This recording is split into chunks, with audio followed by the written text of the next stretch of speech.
All right, guys. Me and Trace here. We've been gone a few months and have not started the old truck. If you guys have seen me say that I've had one that I drove daily for 5 years, this is the old girl, 67 Chevrolet C10.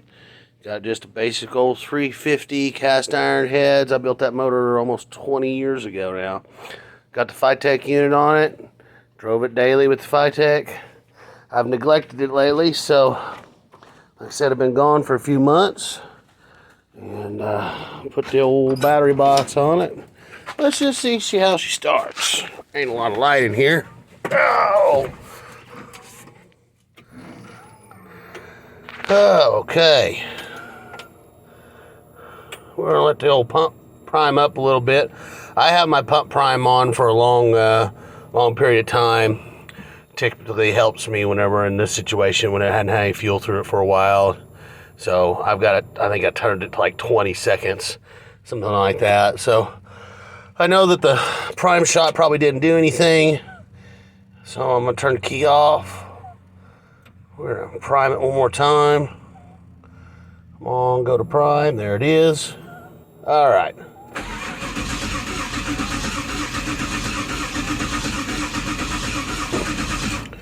We're gonna do one more prime shot on it.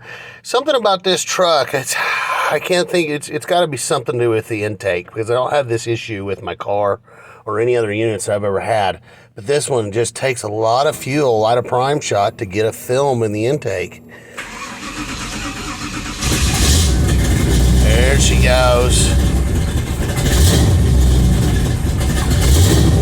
Yes, they're reliable. As I said, this thing's been installed for 6 years. There's a 5-year-old, or I've drove it daily for 5 years.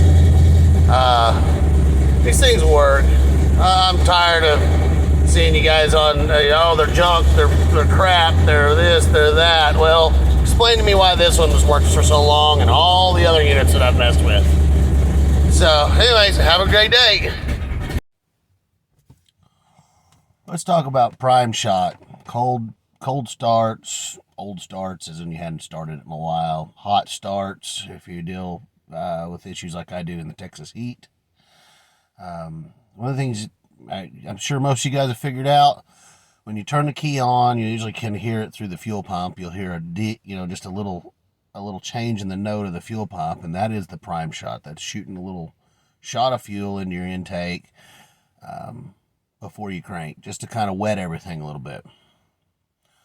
That, in my experience with a throttle body injection system, can have some positive and negative effects depending on the whole situation. And this is where things get kind of tricky with weather and the heat of the engine at the time, how long how long it's been since it started, things of that nature. Intake design is kind of my theory.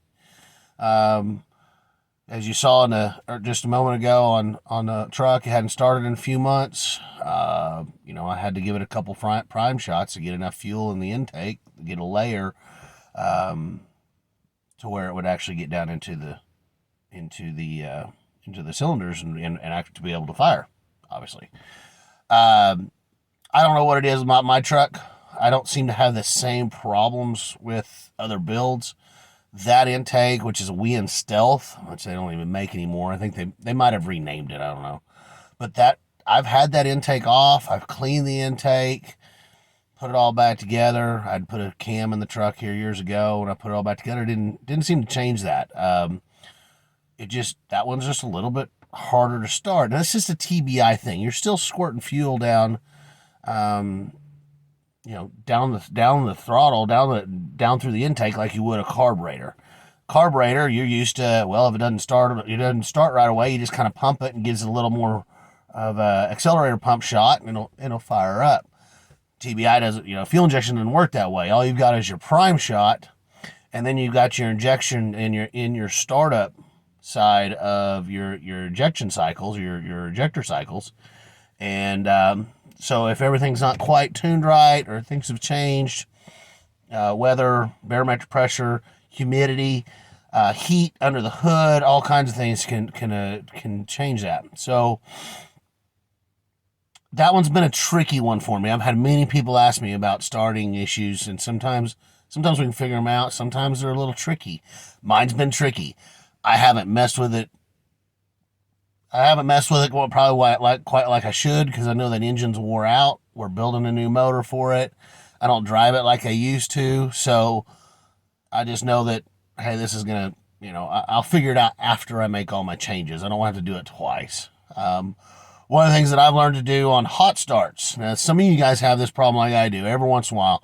Usually the guys really hot climates, and it usually has to do with maybe the type of vehicle. I haven't found a rhyme or reason to it, but if you run into this, I used to, in the middle of summer, like it is now in Texas, I'd drive it somewhere, go to salvage yard, whatever, shut it off, go inside, be in there for a half hour, come back out, go to crank, and it just crank, like it's not getting any fuel. Actually, my first theory was somehow it's rich, somehow it's flooded, and I'd crank and crank. I'd hold the throttle to the floor so that it shuts the injectors off, to try and clear it out. Crank. Couldn't get it start. And a few times I had to tow it home. Didn't know why. Then one day I finally pulled the plug and realized it wasn't wet, it was dry. So my next theory was to turn the key on, doing a prime shot, hold the throttle open slightly so the fuel gets past the butterflies. I think the hot butterflies was a problem. It was evaporating the fuel. The hot air inside the intake was evaporating the fuel. It was wetting the intake. There was different things of that nature. And so I would open the throttle slightly, do a prime shot, shut the key off, do another prime shot. Usually after about 3 prime shots, thing fire right up like nothing. There was no problems. So if you run into that issue, something you can try. I never thought about it till I pulled the plug and realized I was completely backwards on what I thought was going on. It's not a fix, but it is a symptom that you can figure out what's going on, and then you can start tuning around that. You guys with multi-port, you're probably never going to run into this issue. That's the biggest difference, I think. One of the bigger differences about TBI to multi-port. Multi-port, you got the fuel shooting right down into the intake valve. It is a lot better with hot starts. But we're going to put the new motor in. It's going to be a different intake. I don't know. I may go multi-port. I don't know. If I go multi-port, maybe I'll never figure it out. But if I do go put my throttle body back on, I'm going to be using a different intake, and it might solve all the problems. I don't know. But back to the prime shot. Cold starts, you need to film your intake again. You can go in there and crank your prime shot up, but then you may have problems later on after you've been running a little bit. Then it starts rich and floods it. It just all depends. You just kind of got to play with it. Cold starts, I've never really had too many problems with cold starts. It's been usually, if it hadn't been started in a while, you just need to wet the intake, or if it's really hot. My theory is the fuel's evaporating and never getting down into the, everything's so hot, the fuel's evaporating, it's never getting down into the cylinders. So I just give it 2 or 3 prime shots, like you saw in the video for the old starter, the long starter hadn't been started in a while. So just a little idea. It's not very technical. It's not a fix. I apologize for that, but hopefully it helps you to figure out why things are doing what they're doing, and gives you something to start with. So good luck. Like and subscribe if you like what's going on here. We're got a lot more videos that are going to be coming out soon. So keep in touch. Appreciate it.